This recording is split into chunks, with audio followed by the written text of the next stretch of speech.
माझं म्हणणं महावितरणला तुम्ही जागा दिली तर इथल्या लोकांचं कमी दाबाने पण लाईट आहे. काल मला सांगत होते बिलकुल लोड नाही. मीटर घ्यायचे मागणी आली, जागा पण आपण दिली आहे, फक्त त्यांना डेडिकेटेड याच्यासाठीच यूज करा. बाकी जनरल पर्पज साठी नाही असं काय पुढे आणि कुठे जायचं ऍमिनिटी स्पेस वगैरे आपण बघू शकतो. नाही हो. तुम्ही नका असं करू. आपण द्या ना जागा. नागरिकांना पण सप्लाय नियमित दाबाने मिळेल आणि आपलं पिण्याचं पण हे पण होईल. असे तुम्ही राहून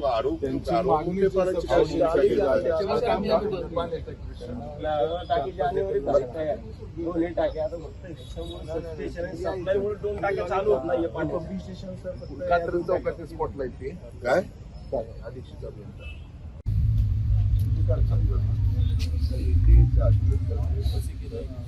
आपण साहेबांना भेटू स्थितीमध्ये जाऊ. तो प्रश्न नाहीये. पण आम्ही इथलं सगळं जे ऑफिसर असतात कमिशनर त्यांच्याशी बोलून पहिलं त्यांना पॉझिटिव्ह करावं लागेल. म्हणजे आपल्याला हे करणं किती क्रमप्राप्त आहे. पण हे केल्यानंतर इथं बाकी कुणाचा त्रास आहे इथं तर एकदम शार्प आपला असं नाही. आता आपण अलाइनमेंट पण चेंज केलेलं आहे. फॉरेस्ट